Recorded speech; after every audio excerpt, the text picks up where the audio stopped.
Inyong mapapakinggan ang programang Know Your Bible.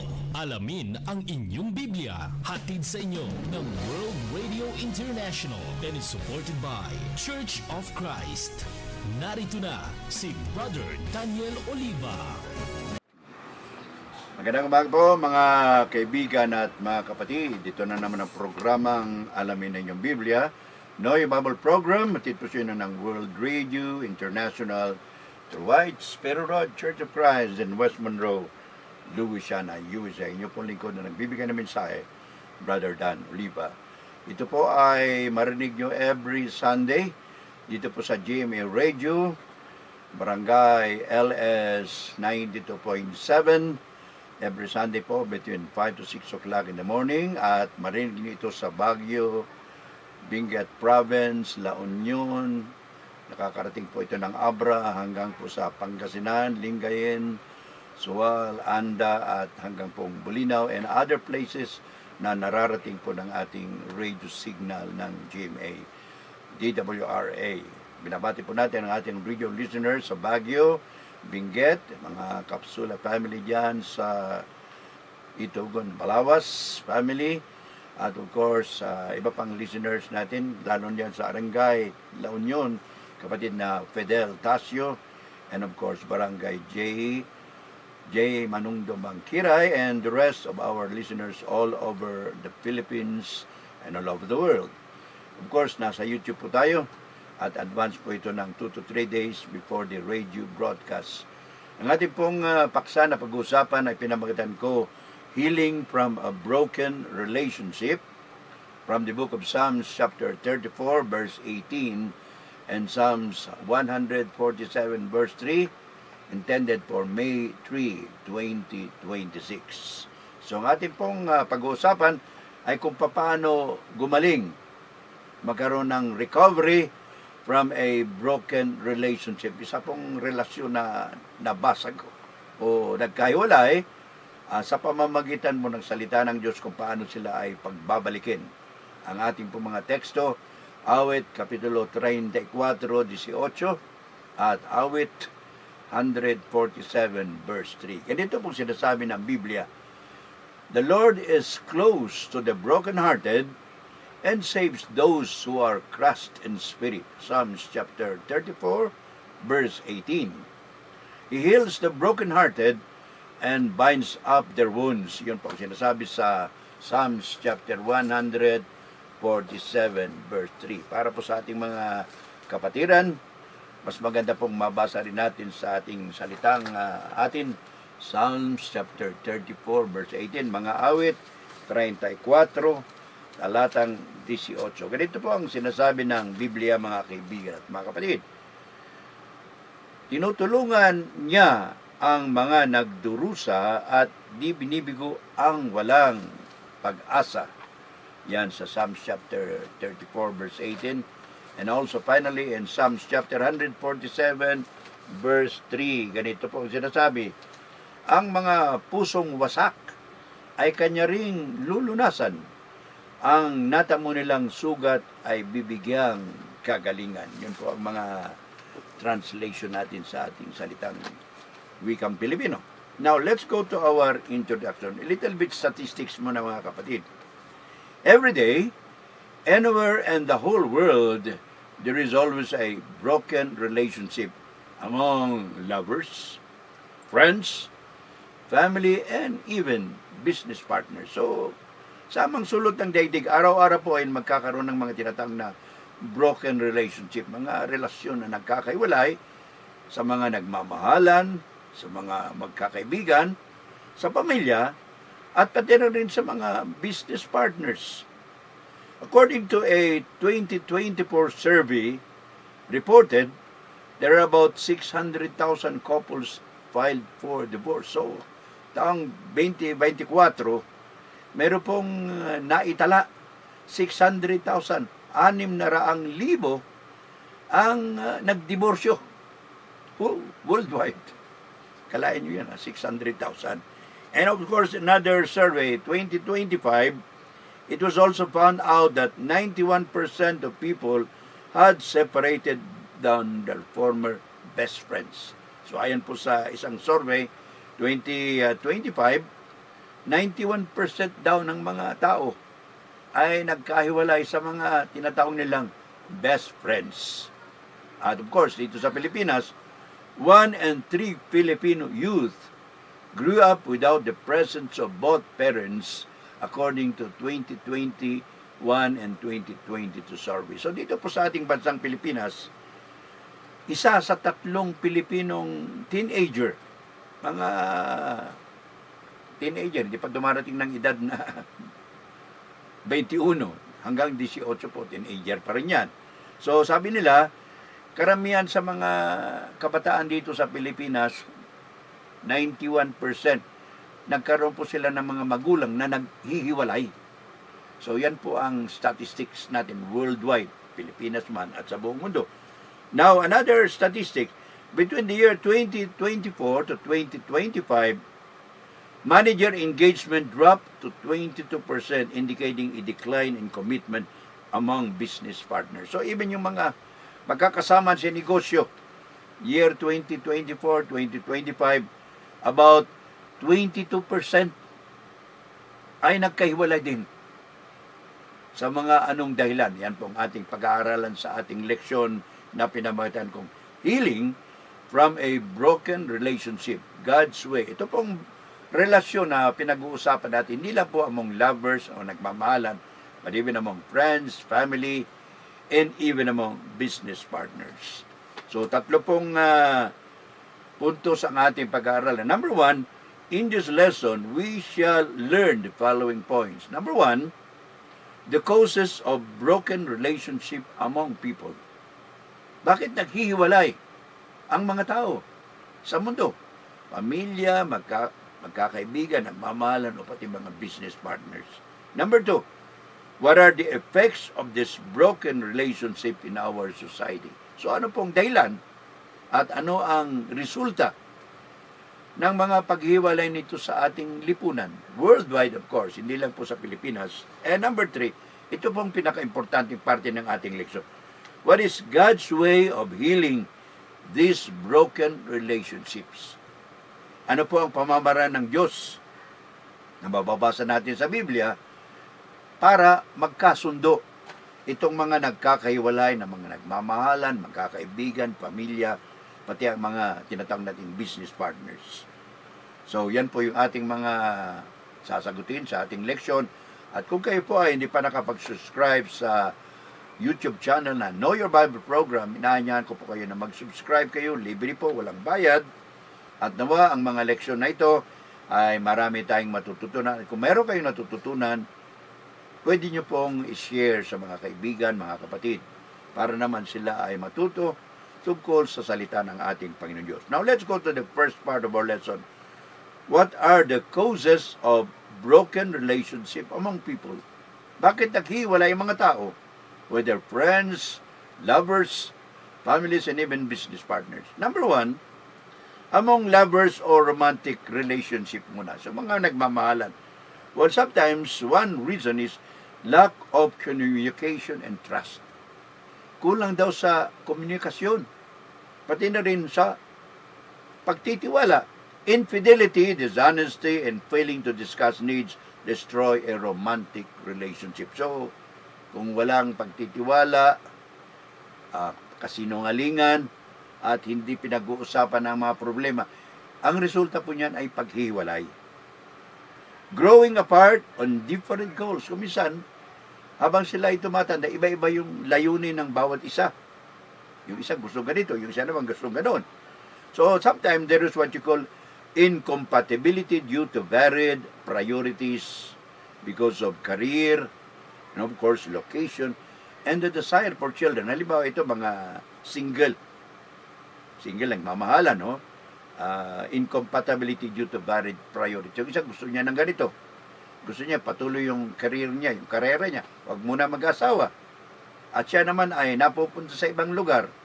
And sometimes, one person does not like to have children and the other one gusto niya nang magkaanak. So yung mga rason na yan, mga kaibigan at mga kapatid, yan ay mga dahilan kung bakit nakakawalay ang mga nagmamahalan. Alright. Number 3, constant conflict or toxicity. Palagi pong nag-aaway due to unresolved disagreements, criticism, and controlling behavior. Yung isa pong partner, at silang dalawa, parang hindi nakakasundo. Yung isa naman, puro criticism doon sa kanyang kapartner, at isa naman, sobrang dominante. So usually, pag ganun ang ugali ng isa, hindi po magtatagal yan, maghihiwalay talaga yan. And of course, sometimes, number 4, under relationship, yung nagmamahalan, another reason why they separate is what you call financial stress or problem. Debt, spending habits, and irresponsibility. So, isa sa mga partners, karoon ng utang. At yung isa naman, ayaw mong bayad. Ganun po. Yung isa naman, sobrang magastos, spending habits, irresponsible. Sabi niya, kumikita naman ako. Bakit? Gastos ako ng gastos. So, yun po yung mga dahilan. 4, number 1, lack of communication. Number 2, growing apart, different goals, constant conflict. And number 4, among lovers ito, financial stress or financial problem. Now, let's go to the second part. Break up among friends. Bakit? Pati mga kakaibigan, hindi naman lovers, nagkakahiwalay din. There are at least 1, 2, 3, 4 reasons also. Hindi po ito comprehensive, marami pong dahilan, but I'm just enumerating at least 4 reasons why friends, even close friends, sometimes nagkakahiwalay sila. They also separate. Number 1, lack of reciprocation. Friendship ends when one feels taken for granted or unappreciated. So, kung minsan sa magkakaibigan, yung isa feels neglected. Hindi siya masyadong pinapahalaga ng kasama niya. So, yung isa, gusto niya siya lang pahalagaan. So, siyempre, pag ganong klaseng pagkakaibigan, makakahiwalay po yan. Number 2, life path changes. One gets married and the other remains single. So, life path changes ever. Ang ibig sabihin, among magkaibigan, yung isa gusto na mag-asawa, yung isa naman ayaw pa. So, sabi niya, bahala ka dyan, mag-asawa ka na. Magkakahiwalay tayo. Number 3, breach of trust and values. So, siyempre, meron silang tiwala sa isa't isa. Pag naputol yung pagtitiwala, trust is broken through gossip or clash of core values, e.g., religion and lifestyle. So, bakit nakakaroon ng paghiwalay? Well, kulang sa pagtitiwala. Nawawala yung tiwala kumisan dahil sa chismis, o hindi naman dahil mas mahalaga sa isa yung isang bagay. Halimbawa, tungkol sa reliyon. Naging membro ng isang sekta itong isa. Yung isa naman ayaw. Gusto niya, ganito pa rin ako. O kung hindi naman nagbago yung lifestyle. Yung isa sumobra ng yaman. Gusto niya, mataas na yung kanyang lipad. So, ganun po ang mga dahilan. Number 4, unhealthy behavior. Unhealthy behavior. Jealousy, negativity can cause stress and anxiety. So, nagbabago yung pag-uugali ng isa. O probably silang dalawa. So, let me summarize kung bakit magkakaibigan naghiwalay. Number 1, lack of reciprocation. Life path changes. Breach of trust or values, and unhealthy behavior sa kanilang dalawa o isa lang. Now, number 3, causes of family relations or family separation. Bakit nagkahihiwalay rin ang mga magkakapatid? Tatay, nanay. Alright, magkakapatid, naghihiwalay. Relationship ng mga pamilya. Number 1 reason, there are at least 3. 3 lang po ang dahilan, baka marami pa. Number 1 is financial stress sa pamilya. Debts, disagreements, overspending, and economic pressure create tension and conflict. So, pag nagkaroon ng maraming utang, siguro masyadong gastador o natalo sa sugal, maraming binili. So, nagkakaroon ng problema, and sometimes that could cause separation between families, father and mother, husband and wife, etc. No?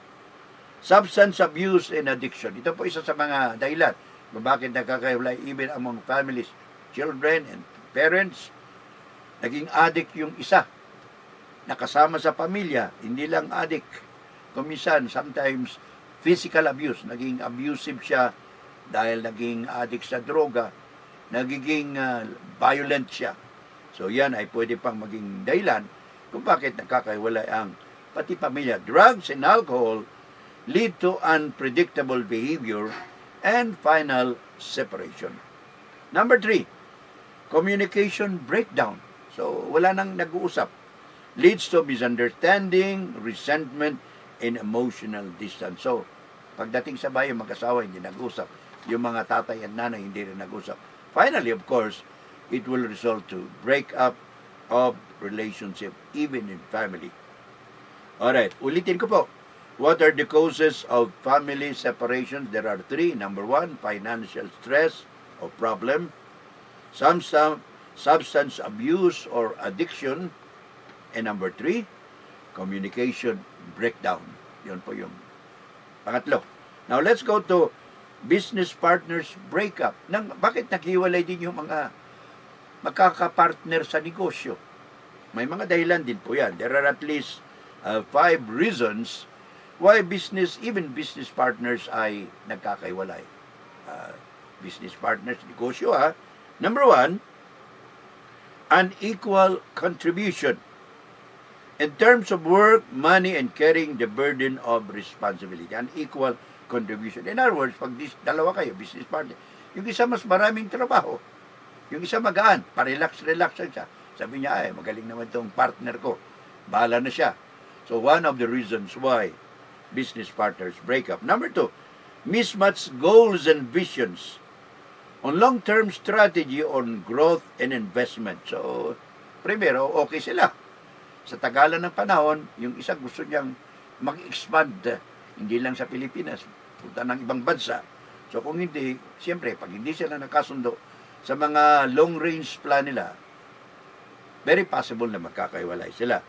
Number 3, financial disagreement on expenses, profit sharing, and other issues. So, pera, financial disagreement, hindi sila kasundo kung paano gastusin yung kanilang pera. Yung isa naman gusto niya mas malaki yung share niya. Sabi niya, 60% sa akin, 40 lang sa'yo. And of course, there are other issues. Number 4, unclear roles as partners must be defined properly as to responsibilities and accountabilities. Kaya dapat partners 50-50. Kung nangyari 70-30 o 60-40, hindi magkasundo sa papel na gagampanan ng bawat isa. Yun po ang isang dahilan kung bakit nagkakawala. Even close business partners or even sometimes corporation. And the last but not the least, life changes and personal issues. May kapartner ka nga pero nagkasakit. Sobrang nakasakit o nagkaroon ng problema sa kanyang pamilya. Family problem, marriage problem, and of course sometimes relocation. Napunta sa ibang lugar, nagkasakit, okay naman nagkaroon ng problema sa pamilya. So ito po yung mga dahilan kung bakit even among business partners nakakailan. Ulitin ko po, why do business partners break up? Number 1, unequal contributions. Number 2, mismatched goals and visions. Number 3, financial disagreements. Number 4, unclear roles as partners. And number 5, life changes and personal issues. So yun po yung mga causes of broken relationship among people. Now let's go to the second part of our lesson. What are the effects of these broken relationships in our society? Ano po ang epekto o resulta ng mga paghiwalay na ito sa among family, among lovers, business partners, and even among friends? Number 1 reason, or rather effect, emotional and mental health crisis. So, siyempre, pag nakakaiwalay, anong resulta? There is an emotional and mental health crisis. Pag sinabi nating emotional and mental health crisis, ang ibig pong sabihin, it results sa anxiety. Sobrang pag-alala, nagiging depression, or sometimes low self-esteem. Mababa yung tingin sa sarili, sobrang depression. At sa ibang bansa nga, pag sobrang depression, sobrang nag-aalala, Sa ibang bansa, mayroong humahantong po sa pagpapakamatay. Alright. Number 2, effect. I'm sorry. Emotional effect and health crisis. Ito po ang under emotional and mental health crisis. Children experience confusion, abandonment, and trauma until adulthood. So, kung may mga anak itong mga nakakahiwalay ito, ano pong nagiging resulta? So, of course, yung mga bata apektado. They are confused. Nababahala sila. Hindi nila maintindihan. At saka sometimes, pag nakakawala yung mga partners na ito, the children are abandoned. Pinapabayaan yung mga bata. And of course, kung mga minors na kawawa naman. And pag sila ay napabayaan, nakakaroon po ng tinatawag na traumatic experience hanggang sa paglaki nila. Hindi nila makakalimutan yung mga bagay na yun. Number 2, effect of broken relationship in our society is what you call cycle of dysfunction. Pag sinabi nating cycle of dysfunction, it means individuals from broken homes will replicate these patterns in their adult lives, leading to a cycle of unstable relationship. So pag may mga kabataan, may mga tao na biktima ng tinatawag nating paghiwalay, it will result to a cycle of dysfunction. Ay, ibig sabihin ng cycle of dysfunctions, yung mga kabataan na galing po sa mga broken homes, yung mga naghiwalay ng mga magulang, ang nangyayari, pati paglaki nila, hindi nila makakalimutan yun. And it will also result to, pag sila ay nag-asawa, nagkaroon ng mga partners, pagkakahiwalay din. In other words, nauulit. History repeats itself. That is actually the meaning of cycle of dysfunction. Number 3, effect of broken relationship in our society. Social fragmentation and isolation. Ano po ibig sabihin ng social fragmentation and isolation? It contributes to a decline in social cohesion. In other words, bumababa yung strength ng mga pamilya, ng lipunan. Sa halip na strong society, magiging weak society, mahina yung mga tinatawag nating pamilya. So yun po ang resulta. The norm shifts from trust and openness to fear, anger, and suspicion. So ang nangyayari, sa halip na may pagtitiwala sa isa't isa, so ang resulta po, kakaroon ng takot, nagkakaroon ng pagkapuot o galit, at nagiging suspityoso. So yun po yung mga psychological effect niya. So that idea is referring to the social fragmentation and isolation. Yung society, affected po yan. Number 4, effect of broken relationship in our society. Academic and behavioral issues. Kung may mga bata na nag-aaral, apektado po yung kanilang academic and even behavioral issues. Negative impact on schoolwork, susceptible to peer pressure. Halimbawa, mga kabataan, sa halip na maganda yung mga grado nila sa eskwelahan, bumabagsak sila. At they become susceptible to peer pressure. Pag sinabi nating peer pressure, hindi mo nila kayang labanan yung mga kapareho nila sa eskwelahan na kumisan ay binubuli sila. Nagiging mahina po ang kanilang resistance. Parang ayaw na nilang lumaban.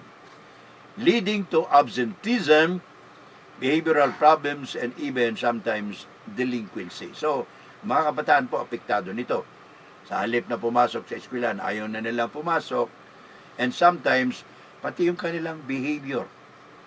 Sa halip na maging mabuting mamamayan sila, they become delinquent children. Kakaroon ng mga krimen. And of course, pag nagkaroon ng krimen, ahantong po yun sa pagkabilanggo, PDL, or persons deprived of liberty. Number 5, effect of broken relationship, economic strain. Single-parent households face poverty and reliance on social welfare system. So ano pong nangyayari?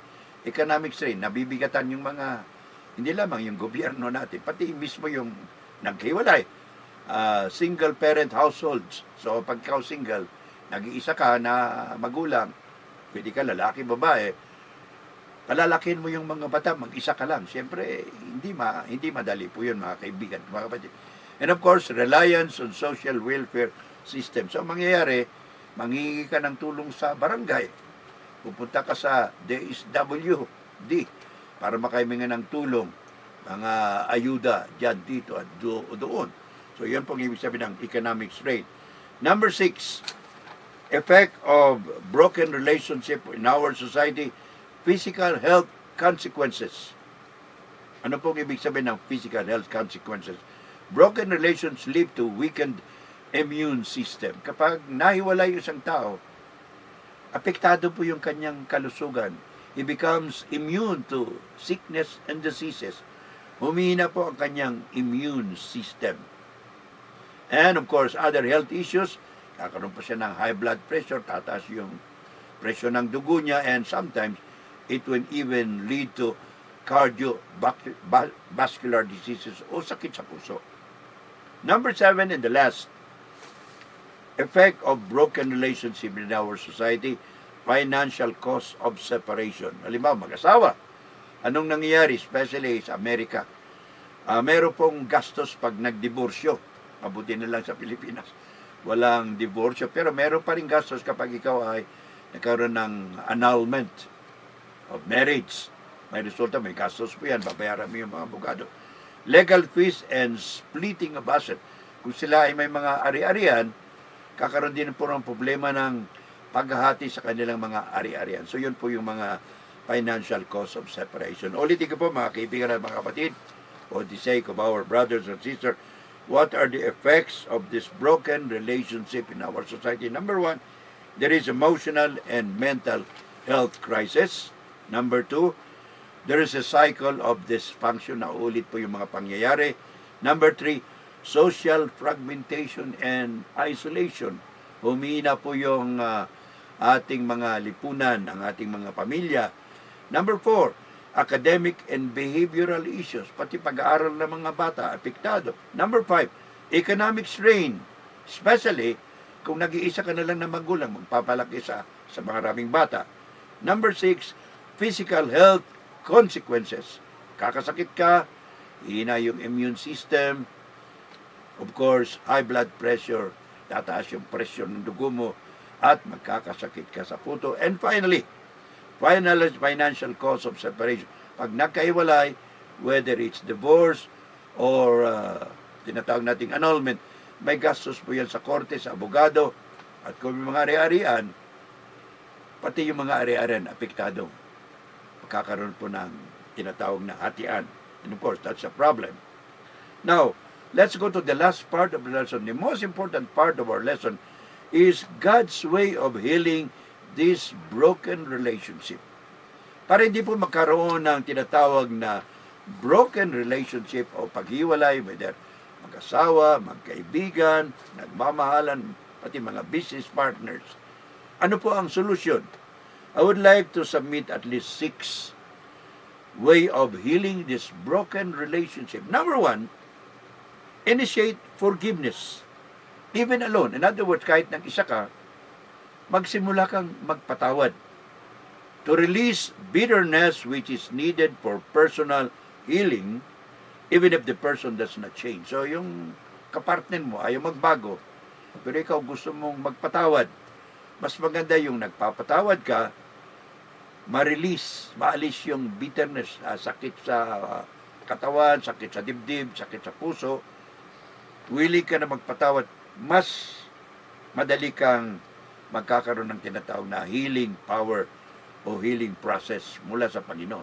It's always better to forgive and forget. Ano sabi ni Apostol Pablo? Colossians chapter 3 verse 13, make allowances for each other's fault. Magpatawaran kayo.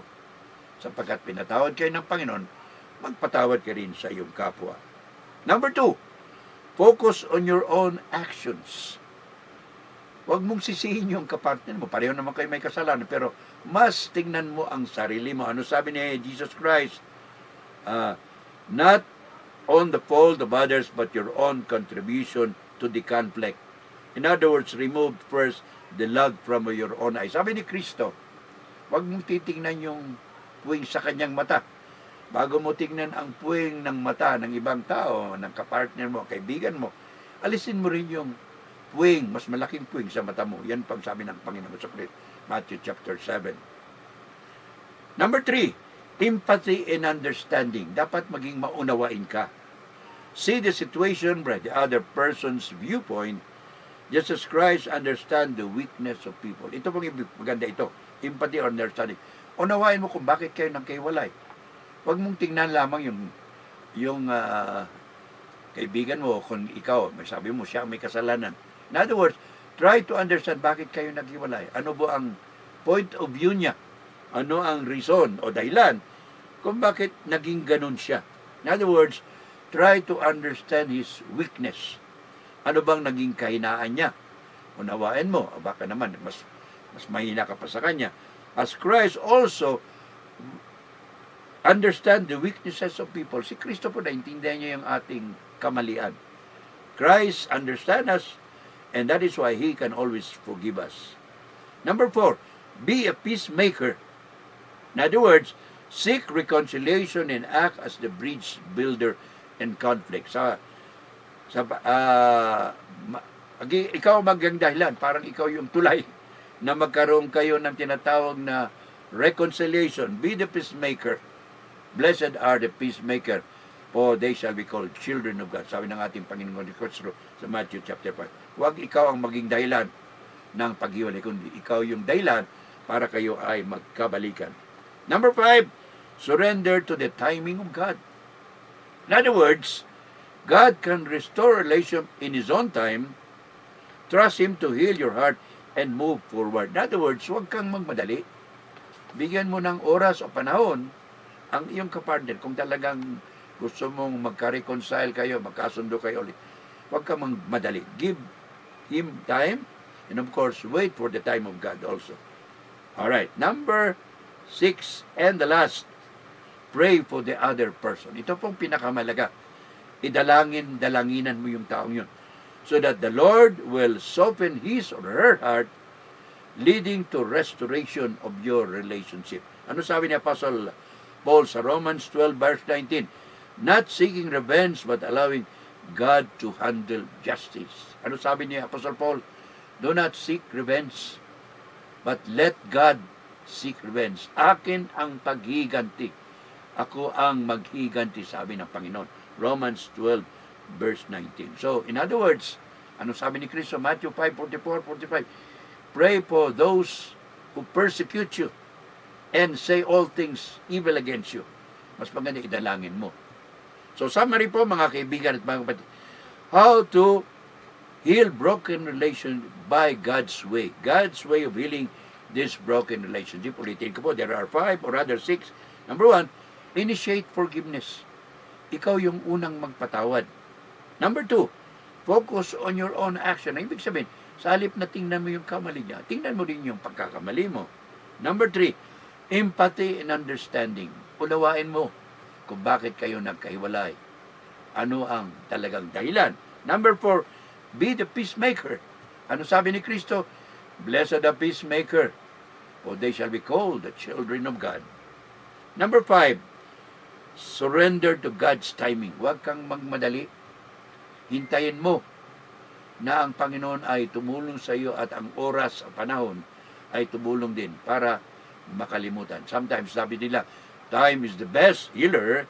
And finally, the best way of healing a broken relationship is pray for the other person. Ano bakit magdadalangin ka para sa kanya? To God, so that God may soften his heart. Sa halip na patigasin ng Panginoon ang kanyang puso. Not really God doing it, but sometimes, sa halip na tumigas, lalambot ang kanyang puso. Magpapatawad din siya, and he will seek restoration. Or sa kinabi ni Christ ni Apostle Paul, do not seek revenge, but let God take revenge. Sabi ng Panginoong Jesucristo, vengeance is mine, say the Lord, I will repay. Yan pong ating pag-aaral sa ating subject, healing from a broken relationship, God's way. Conclusion po, mga kaibigan at mga kapatid, broken relationship can be healed by forgiving the offenders forgetting the past, and moving forward. Ulitin ko po, ang paghiwalay ng mga magkakaibigan, kapamilya, pati business partners, ay pwede pong mabigyan ng solusyon sa pamamagitan ng pagpapatawad sa kabila, mga kaibigan, mga kapatid. Just forgive your partner. Forget the past and move forward. Sabi ni Apostle Paul sa Philippians chapter 3 verse 13 and 14. Napakaganda yung pong versikulo na ito. Please remember these verses. Philippians 3:14, 13 and 14. Sabi ni Paul, forgetting those things which are behind and reaching forward to those things which are ahead, I press on toward the goal for the prize of the outward call of God in Christ Jesus. And of course, that's heaven. Ulitin ko po. Sabi ni Apostol Pablo, Filipos 3:13-14, kalimutan ang mga bagay na nakalipas. Move on forward. Dumiretso ka. Tuloy-tuloy lang ang paglalakbay. At anong nilalakbay natin? Ano yung goal? Ano yung layunin natin? Layunin natin ay makarating sa kalangitan kasama ang ating Panginoon sa Kristo, kasama yung mga anghel. Yan po ang pinaka-final goal. Kasi kung ayaw mo magpatawad, ayaw mo mag-reconcile sa mga kaibigan mo, kapatid mo, kapamilya mo, business partner, hindi mo mararating yung patutungan. The final destiny, of course, is the kingdom of God in heaven. Philippians 3:13 and 14. And of course, sabi pa rin sa Hebrews 8:12, God said, for I will be merciful toward their iniquities, and I will remember their sins no more. So, gayahin po natin ang sinabi ng Panginoon. Dapat maging maawain tayo sa mga nagkasala at hindi na natin iilalahanin ang kanilang mga kamalian. I will remember their sins no more. In other words, when God forgives, He forgets. So let's follow that rule. When our friends, brothers, sisters, and partners make mistakes, we will forgive them and we will remember their sins no more. So kung kayo pa hindi pa kay Kristo, if you are not yet in Christ, we would like to encourage you to become a Christian, number one, by believing in Christ and being baptized to be saved. Being baptized in water means yung nilulubog po sa tubig. Mark 16:16, sabi ni Kristo, he who believes and is baptized shall be saved. And Apostle Paul said, or rather, Apostle Peter said in Acts 2:38, repent and be baptized for the forgiveness of your sins. Ye shall be forgiven, and you shall receive the gift of the Holy Spirit. Magsisi kayo at magpabautismo sa kapatawaran ninyo mga kasalanan at sa pagtanggap ng banal na Espiritu. Anong sabi ni Apostle Paul? 2 Corinthians 6, now is the acceptable time. Today is the day of your salvation. Ngayon po ang araw ng kaligtasan. Ngayon na ang araw ng iyong kaligtasan kay Kristo. At, of course, please remember the calling of Christ in Matthew 11:20-30. Ano sabi ni Kristo? Come unto me, all ye that labor and are heavy laden, and I will give you rest. Take my yoke upon you and learn of me, for I am meek and lowly in heart, and ye shall find rest unto your souls, for my yoke is easy and my burden is light. Manalangin po tayo mga kaibigan at mga kapatid. Our Father God who art in heaven, we thank you, Lord, for thy blessing, for the salvation that we have through thy Son, Jesus Christ. We also thank you for our sponsor, World Radio International, through White Sparrow Road, Church of Christ, and West Monroe, Louisiana, USA. Salamat din sa ating mga kapartners sa mission work, and of course, sa broadcast sa radio, sa YouTube, Brother Rico and Sister Sally Canlas of San Fernando City, Pampanga.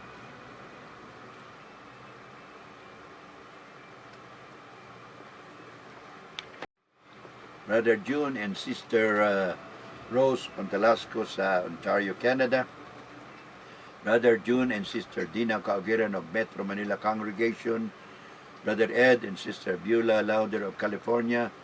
And of course, dito po sa Pilipinas, kapatid na Nards Tuanyo and his family, Bibing, Grace, and the other members of the family. Mga kapatiran dyan sa Cebu, may Sister Evelyn, and of course his son, Neil Impurado.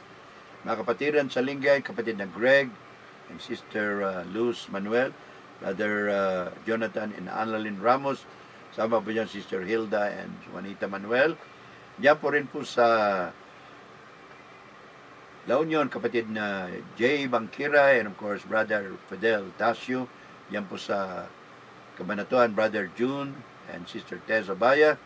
Sama po dyan si Jerry Montera and his wife. Nakakapatiran dyan sa Palayan City. Nakakapatiran pa rin sa Quezon Province, kapatid na Dean Quijano, Emerson Fernandez, and of course, Barillo Marfil, yan po sa San Andres, Quezon, and Lopez, Quezon Province. And of course, sa ating mga kapatiran sa Anda, Pangasinan, kapatid na Christopher Polesco, the church over there, Brother Christopher Docusin, and of course, Brother Alan Cacho. Marami pong salamat mga kaibigan at mga kapatid. May the Lord bless us all as we continue to serve Him. Lord, cleanse us from our sins as we also forgive those who trespass against us. In Jesus' name, we ask all these things. Amen.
Inyong napakinggan ang programang Know Your Bible.